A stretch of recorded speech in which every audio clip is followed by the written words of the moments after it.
Many women of the Victorian era published their work anonymously under pseudonyms to ensure that their works would be given the same merit that the works by male authors were granted. Hello friends, welcome to ELS English Literature Studies with Kaur Harpit. Today we'll discuss rise of feminism and I will also discuss some important female novelists. So let's get started with today's topic. And friends, if you're new on my channel, let me tell you that I have discussed almost all periods. I have discussed Chaucer, then Augustan period, Romantic period, modern period, Victorian period, right? Even restoration period. If you are interested, then you can check those playlists also. And if you're new to my channel, please subscribe my channel for new videos. So let's get started. First of all, the Victorian era. It was a period of great social and political reform, especially regarding the role of women. The importance of English women for the Victorian literature is deeply linked to the development of the novel. The female writers of the 18th and 19th centuries were stuck in a social structure that was created for men and by men. This woman brought some changes to the genres of the male tradition. Now let us talk about some women who took the novel form to a further step, to another level, right? And here we can't forget about Bronte sisters. Those appeared in the literature market in the 1840s, the decade of the novel, the decade when the profession of novelist became recognized in England, right? Before that, let us discuss about the need of change required. There are 3 points that I'm going to discuss. These are the 3 points. These were required to bring change in the literary market. Number 1 is women began actively speaking equal social and legal rights as men. Women began actively seeking equal social and legal rights as men. And one of the main ways they attempted to draw attention to their plight, to their condition, was through this writing. Secondly, women wrote in order to make their living.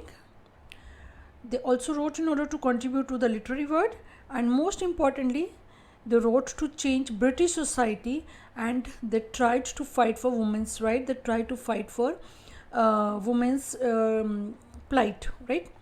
Third is when many women decided to address the issues in writing, and they decided to to get their work published in order to make their voices heard, and also demanded equality. Voting rights, then we have property rights, rights related to education opportunities, and employment restrictions. These are all issues that women of the 19th century, even Britain, ladies also faced, right? So these were the reasons that the society needed a change. Now, what was the outcome of these changes? Friends, as a result, feminism started to gain momentum out of the frustration women faced with the openly unfair and worsening social and political situations. And some of the more popular female novelists of this time include Charlotte Bronte and George Eliot. Many women of the Victorian era published their work anonymously, or we can say under pen name, to ensure that their works should be given the same merit or same standard as the work by male authors was given, right? They were granted a particular position in the society, and these women or these female novelists wanted the same status in the society. So these female novelists fought for the freedom to create characters, to create characters exactly the way they wanted, without fear of being disrespect or not taken seriously because they were created by women. The final 2 decades of the Victorian era witnessed the beginning of a shift in social attitudes regarding gender relations, which is marked by a steady move away from the pattern of patriarchal male supremacy and female dependence towards the modern pattern of gender equality, right? So, one of the manifestations of this movement is the emergence of the new woman fiction. New woman fiction. It was popular among during the Victorian era, and it also served as a cultural icon, right? In this new woman fiction, in this fiction that is labeled as new woman fiction, in this new woman fiction, main focus was on rebellious women and also their dissatisfaction with the Victorian woman's position in the society, right? This new woman, it was the opposite of the stereotypical Victorian woman. There was a lot of difference between the new woman and stereotypical woman. New woman was educated. She was aware about society's norms. She has right to vote. She has right in property. All these were related to new woman.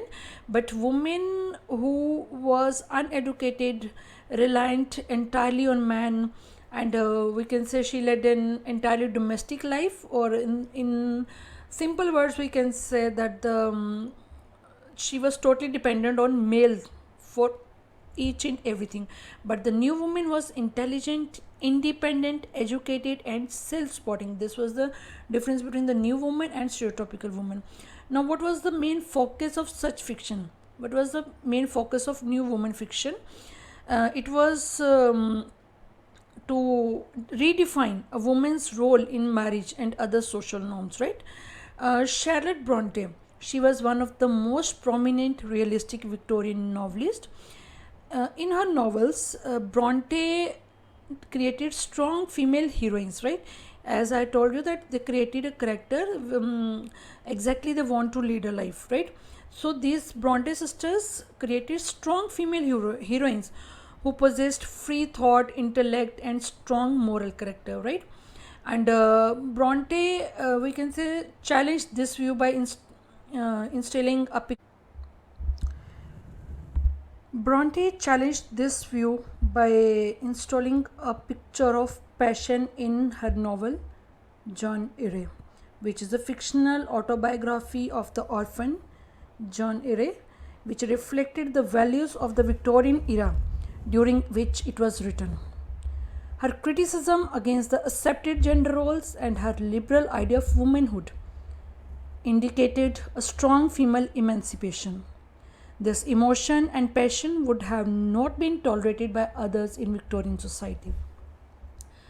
In John Eyre, Charlotte Bronte portrayed the attempts of a woman to express herself freely out of what was expected for her, and for her uh, indication towards her search uh, to represent her psychological development through this heroine's inner life. Charlotte Bronte's novel John Eyre, it is a novel that denounces the terrible limitations imposed on the women of the Victorian age. She wrote about the hardworking conditions. She wrote about the emptiness of the lives of young women. She wrote about their awaiting marriage time and every aspect that was concerned with women that can result in madness. John Eyre, we can say, also said that this character created by Bronte was responsible for the rising of a new kind of heroine that was professional and that represented a kind of model for future generations also. Next, we can talk about George Eliot. Friends, George Eliot, she created male name partly to conceal the gender and partly to disguise her irregular social position. She was an unmarried woman living with a married man, right? Main reason we can say that she wanted to ensure her work was taken seriously. She was English Victorian novelist who developed the method of psychological analysis, characterization of modern fiction. Even then, she has a doubt. She took this pen name to ensure that her work was taken seriously, right? That was the reason. Now, then we have Kamala Das. Friends, if you want to know more about George Eliot and more about Kamala Das, then you can check my George Eliot playlist, and for Kamala Das, you can check my playlist Indian Writers, right? Kamala Das also took this pen name because an Indian she was an Indian author who wrote openly and frankly about female sexual desires and the experiences of being an Indian woman, right? So she has to take pen name because she don't want to conceal her, she don't want to open herself, because she wanted to write in openly about the experience of being an Indian woman. So, friends, this is all about today's topic. I hope you will like my content. If you like it, please hit the like button, share, and subscribe my channel. And friends, those who are uh, on my channel, it is a request. Please subscribe my channel because it will help for me. It will give me moral support. Thanks a lot for watching.